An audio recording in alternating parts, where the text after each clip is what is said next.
السلام علیکم ناظرین، آج میں آپ کو ایک زانی شخص کا واقعہ بیان کروں گی۔ امام ظاہری رحمۃ اللہ علیہ تحریر فرماتے ہیں کہ ایک مرتبہ حضرت عمر فاروق روتے ہوئے حضور اکرم صلی اللہ علیہ وآلہ وسلم کی خدمت میں حاضر ہوئے۔ آپ نے وجہ پوچھی تو عرض کی، یا رسول اللہ، دروازے پر ایک نوجوان رو رہا ہے جس نے میرا دل جلا دیا ہے۔ فرمایا، عمر، اسے اندر لے آؤ۔ وہ نوجوان روتا ہوا آپ کی خدمت میں حاضر ہوا۔ حضور اکرم نے اس سے رونے کی وجہ پوچھی۔ کہنے لگا، یا رسول اللہ، میرے گناہوں کا ڈھیر مجھے رلا رہا ہے اور مجھے جبار یعنی اللہ پاک سے ڈر آتا ہے، وہ مجھ پر غضبناک ہوگا۔ آپ نے فرمایا، نوجوان، کیا تو نے اللہ تعالیٰ کے ساتھ کسی کو شریک ٹھہرایا ہے؟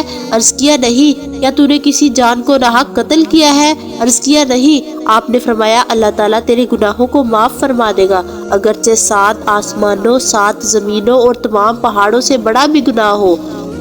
آپ نے ارشاد فرمایا، تیرا گناہ بڑا ہے یا اللہ؟ کہنے لگا، میرا گناہ بڑا ہے۔ فرمایا، تیرا گناہ بڑا ہے یا اللہ؟ اس نے کہا، میرا گناہ بڑا ہے۔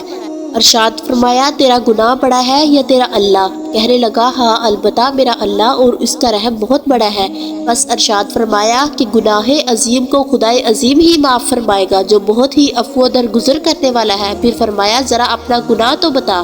اس نے عرض کیا، یا رسول اللہ، مجھے آپ سے حیا آتی ہے۔ آپ نے پھر پوچھا۔ کہنے لگا، میں کفن چور تھا اور 7 سال تک یہی پیشہ کیا۔ ایک دفعہ انصار کی ایک لڑکی فوت ہوئی، میں نے اس کی قبر کھودی، کفن اتار کر چل دیا۔ ابھی تھوڑی دور ہی گیا تھا کہ شیطان نے مجھ پر غلبہ پایا اور میں نے لوٹ کر اس سے زنا کر لیا۔ ابھی میں قبر سے نکل کر تھوڑی دور ہی گیا تھا، کیا دیکھتا ہوں وہ لڑکی کھڑی پکار کر کہہ رہی ہے، اے نوجوان، تجھے قیامت والے دن جزا اور سزا دینے والے سے حیا نہیں آتی، جس دن وہ اپنی کرسی فیصلے کے لیے رکھے گا اور ظالم سے مظلوم کا بدلہ دلوائے گا۔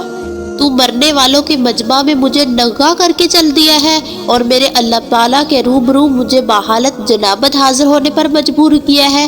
یہ سنتے ہی حضور اکرم صلی اللہ علیہ وآلہ وسلم اچھل کھڑے ہوئے اور اس کی گال پر ایک تھپڑ رسید کیا اور فرمایا، او فاسق، تو بس آگ کے ہی لائق ہے، دفع ہو یہاں سے۔ نوجوان وہاں سے نکلا، 40 راتوں تک اللہ تعالیٰ کے حضور توبہ کرتا رہا اور مارا پھرتا رہا۔ 40 راتوں کے بعد آسمان کی طرف سر اٹھا کر کہنے لگا، اے محمد کے خدا، آدم اور حوا کے معبود، اگر تجھے میری توبہ منظور ہے تو حضور اکرم صلی اللہ علیہ وآلہ وسلم اور آپ کے صحابہ کرام کو اس کی خبر دے دے، ورنہ پھر آگ بیچ کر مجھے جلا دے اور آخرت کے عذاب سے نجات دے دے۔ اتنے میں حضرت جبرائیل تشریف لائے، سلام کیا اور اللہ تعالیٰ کی طرف سے آپ کو سلام پہنچایا۔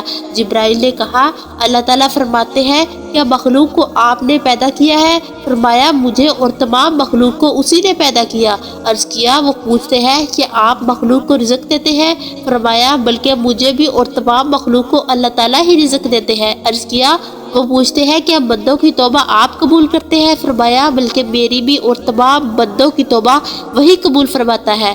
پھر فرمایا، اللہ تعالیٰ کہتا ہے، میں نے اپنے بندے کی توبہ قبول کر لی ہے، آپ بھی اس پر نگاہ شفقت فرمائیے۔ حضور اکرم صلی اللہ علیہ وآلہ وسلم نے اس شخص کو بلا کر اسے توبہ قبول ہونے کی بشارت سنائی۔ اس واقعے سے ہمیں یہ سبق ملتا ہے کہ عقلمند آدمی کو اس سے سبق لینا چاہیے اور جاننا چاہیے کہ زندہ کے ساتھ زنا کرنا مردہ کے ساتھ زنا کرنے سے زیادہ بڑا گناہ ہے۔ اس کی معافی سے حقیقی اور سچی توبہ کرنی چاہیے۔ تو دیکھیے، جب سچی توبہ پیش کی تو اللہ پاک نے کس طرح اسے معاف فرما دیا۔ اور یہ بھی ضروری ہے کہ جس حیثیت کا گناہ ہوگا توبہ بھی اسی حیثیت کی ہونی چاہیے۔ اللہ پاک ہم سب کا حامی و ناصر ہو، آمین۔ ویڈیو اچھی لگی ہو تو لائک، شیئر اور سبسکرائب کیجئے گا، اور جس شہر سے آپ میری یہ ویڈیو دیکھ رہے ہیں کمنٹ میں ضرور بتائیے گا۔